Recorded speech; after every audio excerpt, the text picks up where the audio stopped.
Bonjour. Nous allons dire un mot sur Sarah, l'épouse d'Abraham, Rebecca, l'épouse d'Isaac, Léa et Rachel, les deux épouses de Jacob. Le cadre archéologique donné pour Abraham situe aussi celui de ses matriarches. Donc je me réfère à cette vidéo précédente. Les récits concernant ces matriarches ont été fixés et mis par écrit au long des siècles. Et le travail pour déterminer l'époque de cette rédaction est un travail trop complexe que nous n'allons pas aborder. Nous allons donc dire brièvement sur Sarah. Sarah enfante un fils, Isaac, alors qu'elle est vieille. Ce que nous allons souligner, c'est le nouveau départ qui commence avec Sarah et Abraham.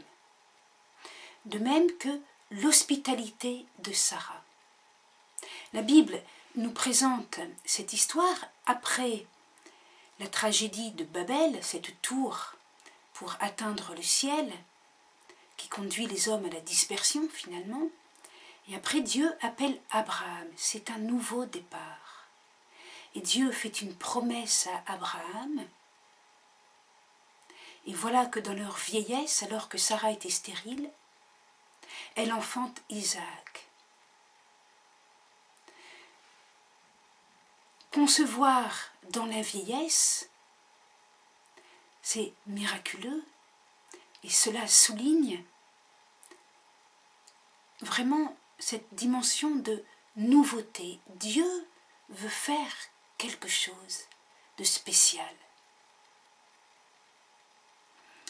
L'hospitalité de Sarah lui a valu cette naissance, puisque l'annonce de cette naissance s'est faite lorsque 3 personnages sont venus et Abraham les a accueillis et Sarah s'est empressée de leur faire un bon repas. Vous voyez l'hospitalité typiquement orientale, cette gentillesse, cette amabilité. Et c'est pendant ce bon repas que ces 3 personnages ont annoncé que dans un an, Sarah aura enfanté un fils. Voilà pour Sarah. Voyez combien cela nous prépare doucement au mystère marial. La Vierge Marie qui est aussi à l'aube de temps nouveaux. Sa conception marque une nouveauté, conception miraculeuse, non pas parce que la Vierge Marie est vieille, mais parce qu'elle est vierge. Et l'hospitalité de Marie dans le sens où bien elle va accueillir un ange. On peut dire que la petite Marie de Nazareth est bien la fille de ses aïeux. Elle est bien la descendante de ses ancêtres Abraham et Sarah. Deuxième, Rebecca, l'épouse d'Isaac. Nous n'allons pas tout raconter. Soulignons un fait de l'histoire qui est que Rebecca fait bénir son fils Jacob à la place de son frère aîné, Ésaü. Voilà bien quelque chose d'un peu fourbe. Qu'est-ce que nous dit cette histoire ? Cette histoire nous parle de la prédilection de Dieu pour les petits en quelque sorte. Jacob est le plus petit, le plus jeune. Ou bien est-ce que c'est parce qu'il est rusé et fourbe ? Mais il y a aussi sa mère dans le coup. Et puis, Dieu a permis que son père ne se rende compte de rien. On voit bien qu'il y a la main de Dieu dans cette histoire. Pourquoi la tradition biblique va retenir cette histoire ? Bien, c'est parce qu'elle a beaucoup d'écho. Regardez, David, c'était le plus jeune de ses frères, et il est béni. C'est un grand roi. Pourtant, son prédécesseur Saül était grand. Il était fort, beau, mais il n'a pas été béni longtemps. après avoir été béni, il a été rejeté de Dieu parce qu'il a pratiqué la nécromancie, parce qu'il a été ingrat. Regardez encore un autre écho. Le royaume de Juda est beaucoup plus petit que le royaume de Samarie. Il est plus sous-développé, plus en altitude, plus isolé. Et pourtant, après la chute de Samarie, les Hébreux vont venir dans le royaume de Juda. Ils vont y trouver refuge. Et voilà donc ce petit royaume de Juda qui accueille les rescapés et qui est béni.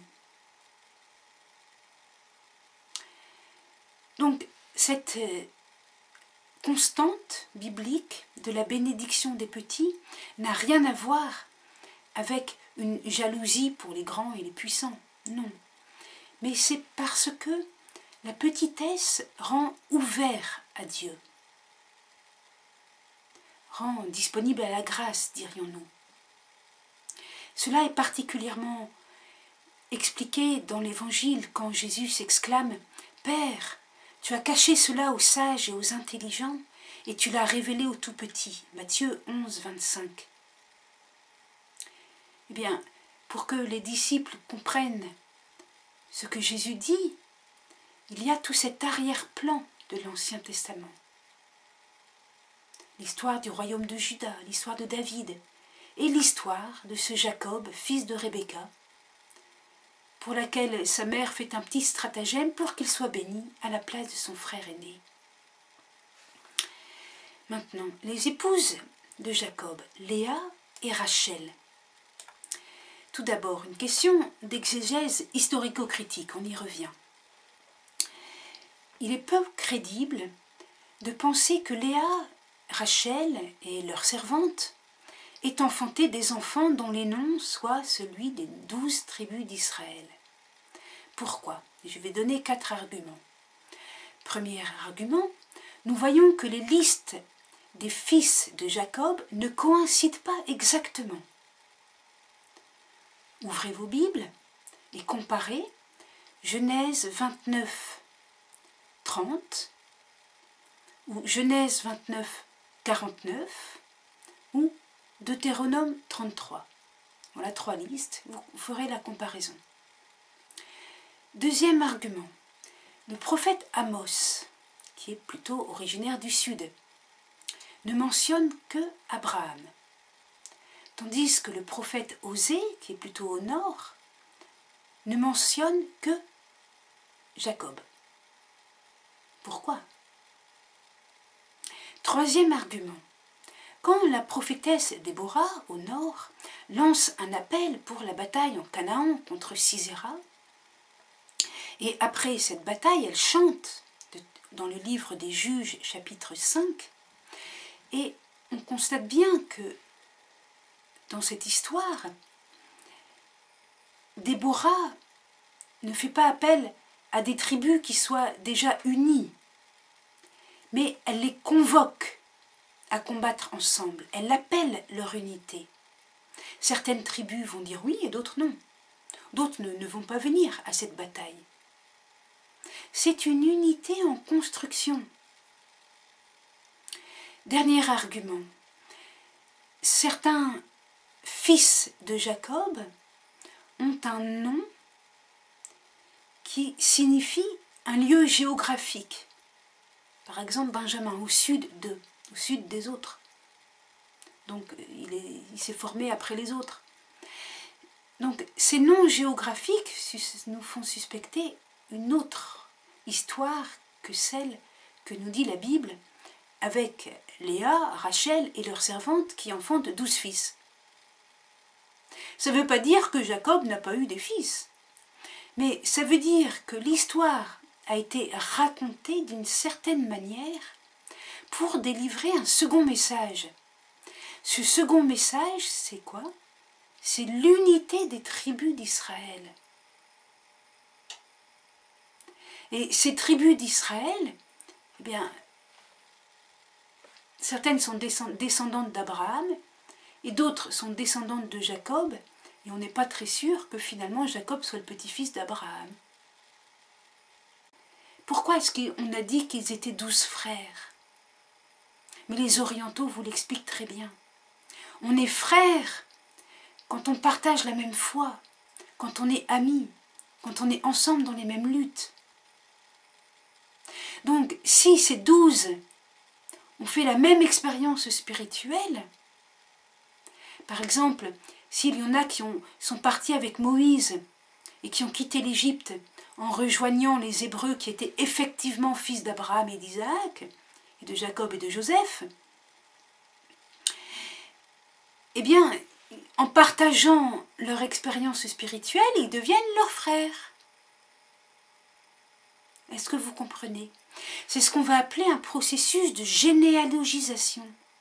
De même, peut-être que dans les tribus qui ont fait le combat avec Déborah, il y en a qui n'étaient pas allés en Égypte, mais qui, partageant la même expérience spirituelle et la même foi, vont dire, eh bien, nous sommes vos frères.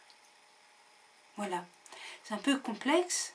Alors, on n'est pas sûr à 100%, mais cela permet d'expliquer les petites bizarreries que nous avons vues dans les listes des fils de Jacob, le fait qu'Amos ne mentionne pas Jacob et que Osée ne mentionne pas Abraham, ou le fait que la prophétesse Déborah n'a pas l'air de considérer que les 12 tribus étaient déjà très unies comme des frères. Elle n'en mentionne d'ailleurs pas 12. Alors, nous avons vu que cela n'empêche pas qu'il y ait une inspiration de l'écriture et qu'il y ait une richesse dans cette écriture telle qu'elle est écrite. Telle qu'elle est écrite. Alors, inspiration globalement, pour nous dire qu'il y a 12 tribus qui sont finalement 12 frères, par généalogisation, et inspiré dans le détail des petites histoires. Je vais donner une petite histoire pour Léa, une petite histoire pour Rachel. Léa, c'est la première épouse de Jacob. Or, après avoir enfanté son 4e fils, qui s'appelle Judas, elle cessa d'enfanter. Genèse 29, 35. Elle cessa d'enfanter. Qu'est-ce qu'on va faire comme exégèse là-dessus? On va suivre un Philon d'Alexandrie. Philon d'Alexandrie qui est mort en l'an 54 après Jésus-Christ, qui est juif. Voilà l'explication qu'il nous donne. Judas signifie confesser ou louer Dieu. Il est l'esprit qui bénit Dieu, sans cesse attentif à élever en son honneur des chants de remerciement. Il est le fruit parfait. Chanter des hymnes au Père de toutes choses est le fruit le meilleur et le plus accompli qui soit, jamais sorti du sein maternel. Voilà pourquoi Léa n'engendre plus, parce qu'elle a atteint la limite de la perfection. Donc, avec Léa, quelle est la révélation qui nous est faite? La révélation qui nous est faite, c'est que Dieu fonde un émerveillement qui est capable de combler le cœur d'une mère. Il murmure à l'oreille humaine que l'être humain est grand, qu'il suscite la louange pour Dieu. Quelques siècles après, les auteurs inspirés vont composer le premier livre de la Genèse. Dieu vit que cela était bon. Et en créant l'homme et la femme à son image, à sa ressemblance, Dieu vit que cela était très bon. La virginité de Marie, après la naissance de Jésus, ça n'a rien à voir avec un mépris de la sexualité humaine. Marie est une fille de la Bible. Dieu a béni la sexualité humaine dans le livre de la Genèse. Pourquoi Marie n'a donc pas d'enfant après Jésus? L'explication nous est donnée en Genèse 29, 35. Après la naissance de celui qui s'appelle confesser ou louer Dieu, Judas, eh bien, Léa n'a plus d'enfant. Eh bien, Marie, après avoir enfanté Jésus, elle est tellement comblée, elle a atteint une telle perfection qu'elle n'a plus d'enfant. Elle ne désire pas encore, elle ne désire pas plus, ou ensuite, ou mieux. C'est cela que signifie la virginité de Marie post-partum, après l'enfantement. Voilà une belle révélation biblique, n'est-ce pas? Un autre détail, cette fois, qui concerne Rachel. Rachel enfante Joseph et Benjamin. Et puis ensuite, Joseph enfante Éphraïm et Manassé. Alors, tous ces noms sont devenus des noms de tribus, nous avons dit. La tribu de Joseph, la tribu de Benjamin, la tribu d'Éphraïm, la tribu de Manassé. Le texte est inspiré aussi dans le détail quand le patriarche Jacob, qui va mourir, qui sent la mort approcher, bénit ses enfants. Il arrive à son fils Joseph, fils de Rachel, et il dit « Bénédiction des mamelles et du sein maternel ». Genèse 49, verset 25. Bénédiction des mamelles et du sein maternel. Dans le Targum Néophiti, c'est « Bénis soient les seins qui t'ont nourri et les entrailles où tu as été porté ». On retrouve cette bénédiction dans l'Évangile au sujet de Marie, Luc 11, verset 27.